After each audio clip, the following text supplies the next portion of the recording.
Well, good evening, everyone, and welcome to this session of LitFestX. We have with us Dr. Anil Khandelwal.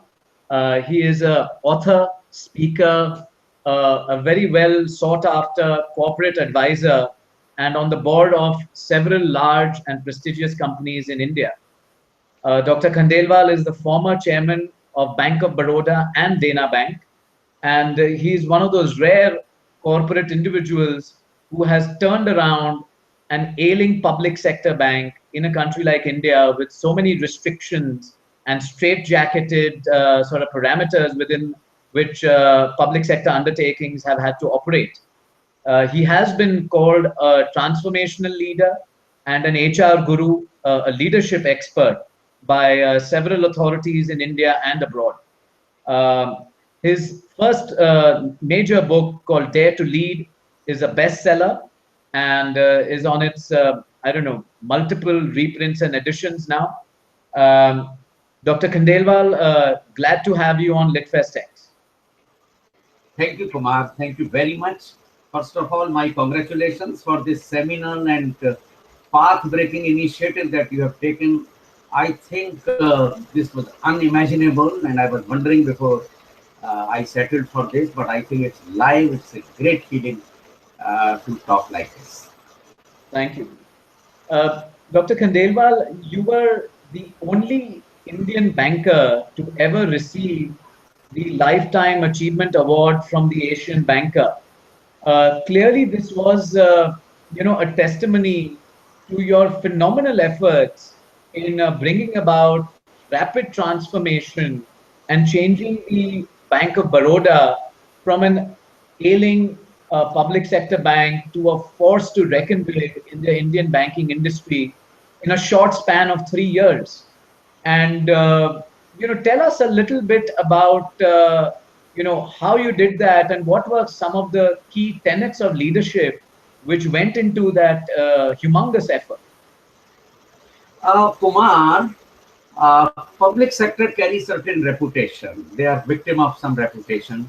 Let me tell you that Bank of Baroda has been a great bank, great tradition, and only between 2000 2004 it was showing symptoms of sliding down, and but essentially it was a good bank.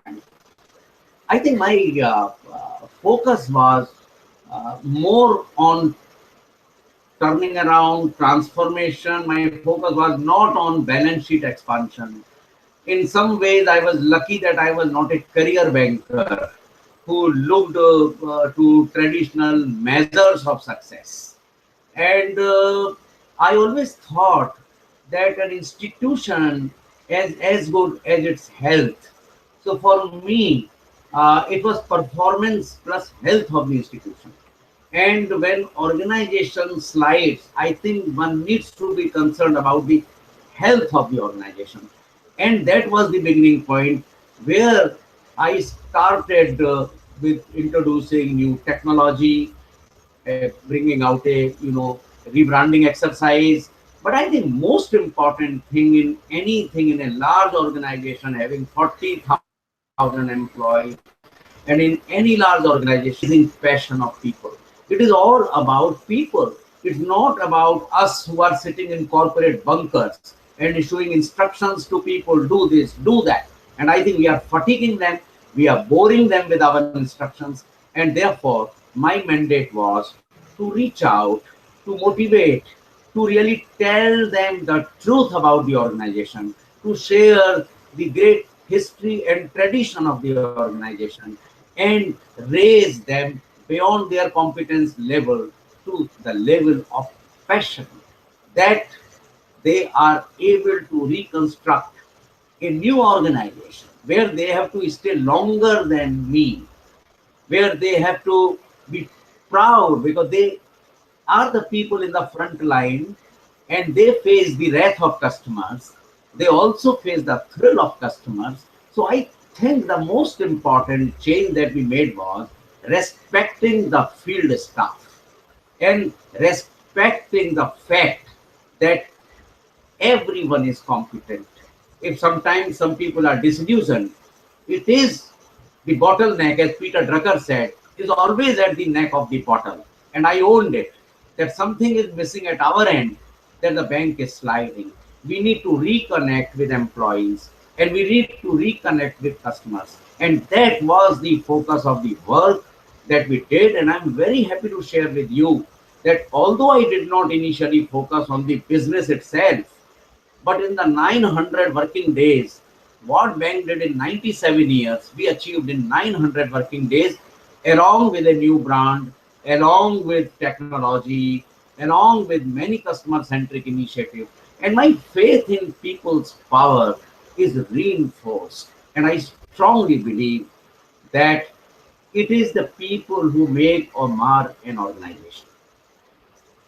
Very, very aptly put, Dr. Khandelwal. Coming to the topic for our session today, have we botched leadership? Clearly there is in many ways a leadership crisis in all parts of our lives today, whether it is politics or the social sector or even corporates. What are your views on this whole watching up of leadership, if you will? Kumar, let me be honest. I may sound a bit cynical, but uh, I would be honest that there is so much cynicism about leadership today. People seem to have lost faith in the leadership. Whether it is, I may be a bit exaggerating, but I think the reality is that even the common man on the street today talks of leadership. When I say today, I'm talking of a decade, I'm talking of the last several years, and I don't mean to point out on X or Y. What I'm trying to say is that the leadership is today most discussed, but I think with rising GDP, with rising competitive pressure, with rising India growth story, with rising economic boom, sometimes I wonder, is the leadership deficit in some way connected with the GDP growth? I don't know. Academicians need to conduct a study. Researchers need to look at it, whether there is an inverse relationship between the growth and the leadership. I really don't know, but this is an issue our politicians should tackle. This is an issue our corporate bigwigs should be concerned. This is an issue our academic should be concerned about. But certainly, never before there was so much talk about deficit leadership as now in the last few years, with rising corporate scandals, with rising governance problems, with rising number of politicians going to face inquiries, and with rising scandals that are going on. One is really wondering, is it not that we have taken leadership issues a bit lightly uh, in organizations today, when there is so much growth is taking place? Where is the effort? I think the effort at best on developing leadership is at best peripheral. The issues about succession, the issues about building leadership are at best discussed just in passing in the corporate boardrooms. I haven't seen that many board, barring some really marquee board, spend good amount of time to discuss the pivotal leadership deficit in their respective organizations. And even in politics, a whole lot of people are entering, but I think there is a whole lot of need to develop the next line. And this is where the leadership gaps are coming. And our notion of power has changed over a period of time. Earlier, we thought that people have power, this power is to serve people. But I think this power is getting to enjoy the perquisites of this power. Leadership for me is all about accountability and responsibility, which is now reduced to hubris, arrogance, enjoying the perquisites of power, lack of accountability. I think this is very serious issue for a nation. These are serious issues for corporate. These are serious issues for society, and we cannot brush them away just like that. So, okay, this is the way life goes on. I think we need to really spend good amount of time in corporate boardrooms, in the political boardrooms, as a nation, as people of India, as to how do we create a dominant culture that is supportive of creating more leaders, that is supportive of transparency, that is supportive of self-regulation, that is supportive of creating a facilitative climate for growth. Dr. Khandelwal, you mentioned very aptly that there has been some sort of an attitude, amongst corporates and other leaders as well, that this is the way things will be, and there is no concerted effort in developing leaders. Uh, what, in your experience, have been some of the key tenets and some of the key initiatives that organizations, whether corporate or whether political or whether social, can undertake to ensure that there is a strong leadership bench and a strong leadership pipeline? I can speak from personal experience because I can say with some confidence that my own organization, the people who are directly reporting to me, 10 of them made CEOs of different banks. 5 of them made it to other board position like executive director. What did we do? I think leadership is only 10% in the classroom. Leadership is less about sermons. Leadership is about daily practice. Like a practice in the gym, you build your muscles, you build your leadership. So how do you build your leadership muscles? I think this happens around the corporate problems. This happens about the way you respond to customers, the way you together learn. And I think we introduced one instrumentality of our mandatory morning meetings. Now that morning meeting brought 20 of our general managers together. So first of all, the silo working was broken. Everyone is talking about the larger vision. Everyone is talking about the problem under discussion. Everyone is rising to the next level of thinking. Everyone is learning from others. People are challenged. Debates, conversations, dialogues, decisions. I think it is that all of us are on the treadmill of leadership, daily learning, daily practicing, using our willpower, challenging ourselves, listening.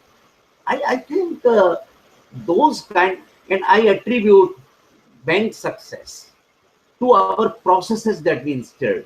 Leadership is not organizing a training program and say we have trained so many people. That's fine.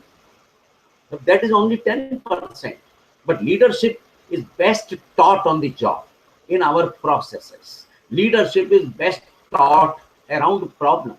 For example, in these meetings, I was bringing mails from disgruntled customers. And I was reading out these mails and we were discussing as to how to go about. To give you an example, when we were on the verge of celebrating our 100 years, we came out with a tagline that banking with passion for 100 years.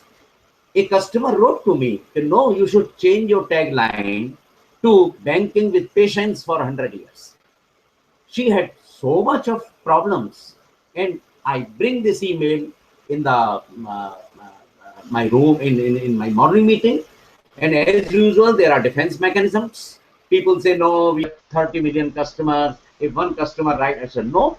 So we used to investigate. We used to investigate every complaint and made sure that all issues are discussed.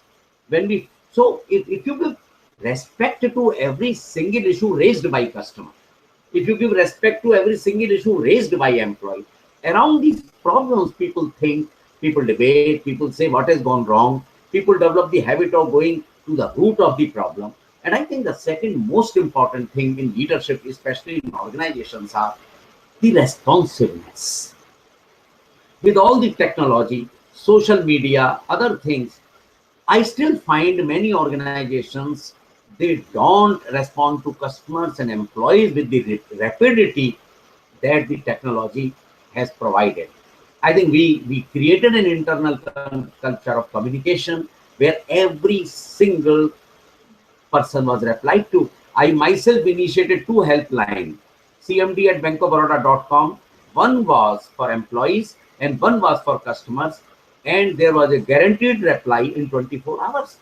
I think connecting with people, whether in politics, whether in social, whether in corporate, this is the key. Gone are the days that control and command economy could get you the results, when the dictums were not to question how and why, but do and die. Today, the dictum is why. We are living in a why society. And unless we connect with people and are able to respond to this why, I think people are reluctant to contribute. I can force people to come 10 to 5, but I can't force them to smile. And I think this is where leadership is important, to understand the power of every employee, the power of every customer. And technology today has empowered people in a manner that we have to still cope with. That's the problem. Dr. Khandelwal, in your book, you have very rightfully so emphasized on the focus on intangibles. And why don't you share some light on how you have focused on intangibles, which has, of course, given you tremendous results. Yeah, look here. As I say, all business managers today, they are only talking of performance. Work, work, work. And I think this is really creating disillusionment in people. I see a lot of youngsters, they are paid well, but they come after midnight. And, many people grumble that there is only one thing with the bosses: performance, quarterly result, sales target, daily targets.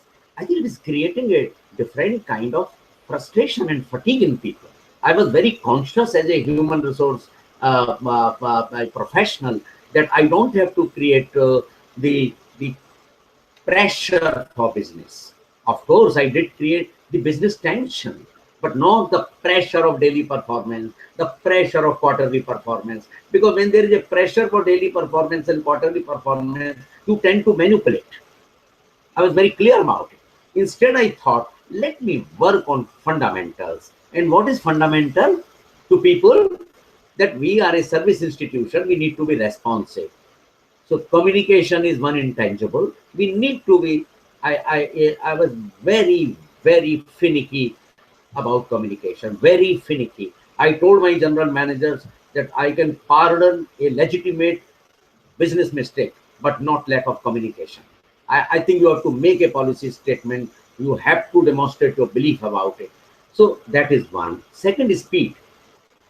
I think, unfortunately, in our kind of organization, we say, okay, we are doing it. We are doing it. Matter is being attended to. I think speed is the key. The way we developed our first 100 days agenda, and we started rolling out technology in first 100 days. First 100 days, we came out with a lot of customer-centric innovations, 550 branches, 8 a.m. to 8 p.m. banking, 500 ATMs, and whole lot of things, rebranding in first 100 days. I think speed was the key thing that really unfolded many opportunities for business. So if you simply tell people, look, your deposits are not rising, what are you doing? It should rise. Your daily sermons don't help. But if you work on fundamentals and give people confidence that we are changing for 100 years, we are not changing for 1 quarter, we are not changing for 2 quarters. And therefore we put in place also the leadership development in a very big way. In a very big way, we put leadership development. We hired consultant, and I was personally spending, Kumar, 70% time in developing intangibles. So when you achieve your 100 days agenda, the same people develop confidence. Then I had in very first 3 months, I went around the country, had about 15 to 20 very big town hall meetings. I listened to people. What are their pain points? What is bothering them? You will be surprised to note in large organizations, sometimes people don't even know the organizational problem. When I shared with them that organization is sliding, it has come to number 4 position, they were not even aware. Similarly, I also shared with them that what customers are writing about the bank, what is happening in the front line. I think CEOs, instead of getting into pep talk in the name of motivation, should also tell the truth to employees. And I tell you, it was a fantastic experience when I opened my heart to employees, when I called, imagine public sector, I can't give them a penny more, I can't give them bonus, I can't give them anything. And if they collectively, decide to defy, probably even you can't do anything. So the best thing is to really, genuinely share, take them on board. And after all, people who put in their entire career in the service of the bank, and it's amazing how people gave their confidence. Passion has a trickle down effect. If they find their leadership is passionate, it trickles down. If they find that the leaders are fake, they are only talking, they are sermonizing, they are living in the manner that they can get away, they are not solving our problems, they are always instructing, sermonizing, nobody will take leaders of this variety seriously. But if the employees find, if the people find that the leaders are living the values that they are talking about, that the leaders are really living on the daily basis what they are talking, I think the credibility is the key. Credibility is the foundation stone of leadership. A research by two American theorists, uh, Causer and Posner, it revealed worldwide. It is a study of 75,000 managers in the world across 70 countries. It has revealed four things are important for leadership: honesty, that means values, integrity. Second, your vision, competence, and finally, that whether you have those execution ability, that you can be trusted. I think trust is the core of the thing, and this trust deficit is today is the new epidemic that organizations and nations are having. And we cannot simply say that these are the growth problems. We simply cannot say people are different. I think leaders' role and most fundamental role is to solve the most pressing problem of the nation, most pressing problem of the organization.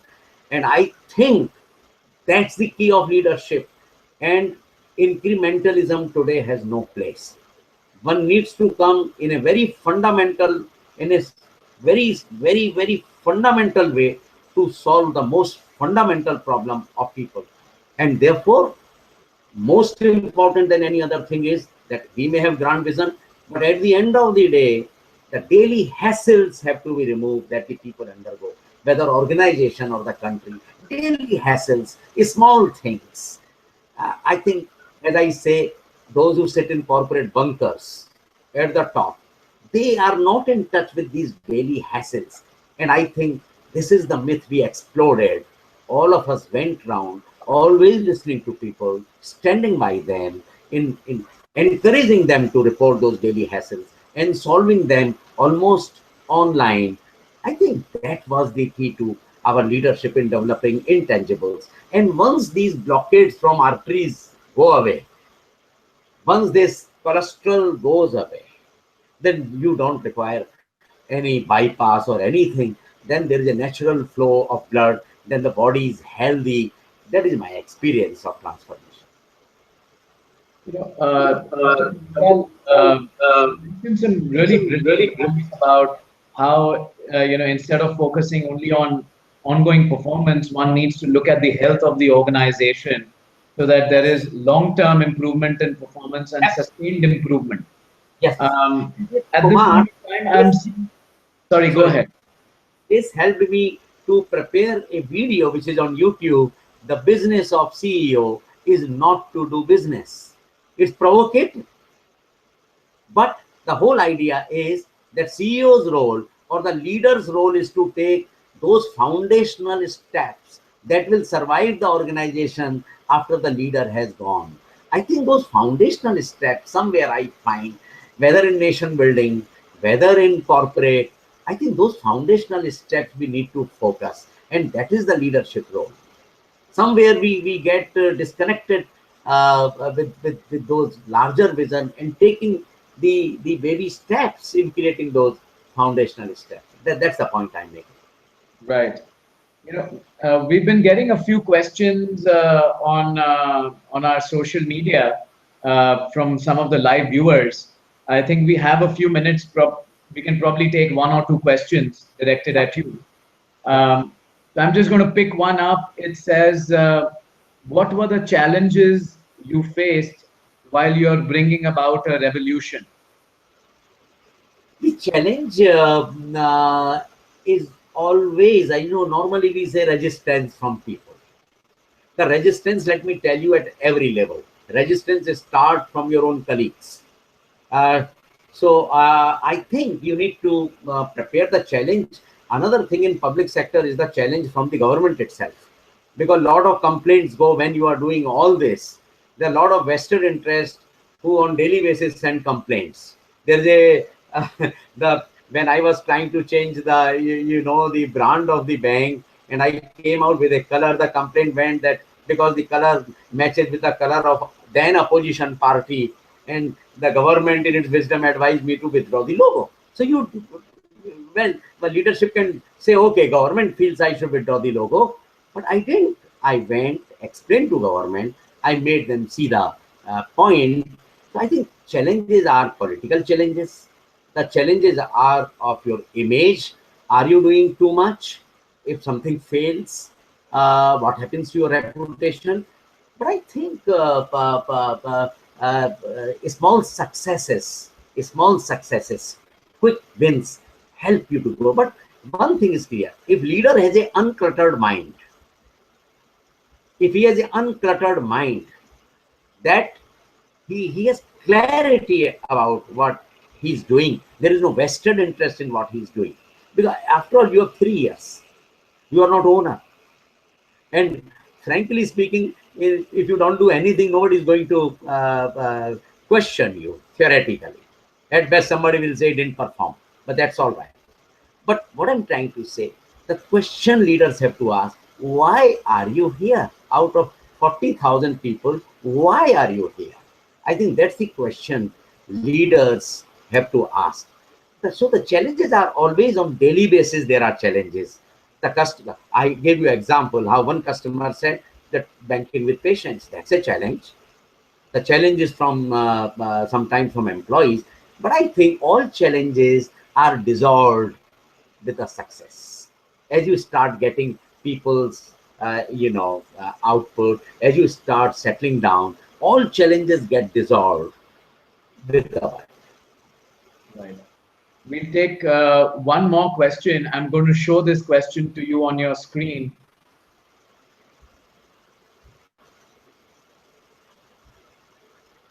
So for our viewers, the question is Indian corporate culture preparing itself for change from top to bottom or bottom to top? Well, I would only say I have largely experience of public sector.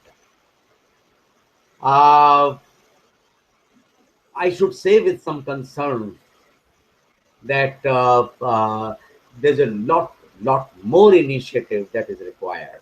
Unfortunately, public sector, much of initiative comes when government tells them something.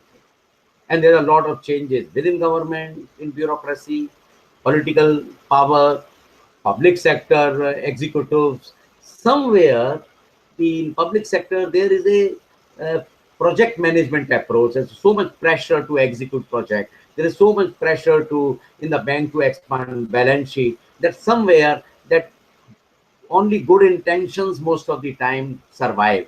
It requires heroic efforts to really fight against the challenges and to really decide to work on some of the transformational challenges. That's my experience. But let me add that not many organizations, even in public sector today, are conscious of this. And I think more importantly, the owners, the government has also to understand as to how to bring about a cultural shift, how to reinvigorate human resource function in the public sector. How do they uh, uh, uh, really encourage public sector's CEOs to do what necessarily needs to be done to take best value out of public sector. Right. Well, some very interesting points raised by you, Dr. Khandelwal, and I'm sure our viewers who are seeing this live and many more who will see the recorded video will certainly gain from your insights. And wish you all the success with all your future writing work and all the speaking and advisory work that you do. Thank you, Kumar. And I would like to show my book to those who would like to go through the complete transformation story of the bank, of a large size public sector bank, how we attained this transformation. And I'm happy to share that that even though we were public sector, this transformation has received global attention. And I would like to repeat that my philosophy is it is intangibles that drive tangibles. Great. On this note, thank you very much. Thank you so much, sir. Thank you.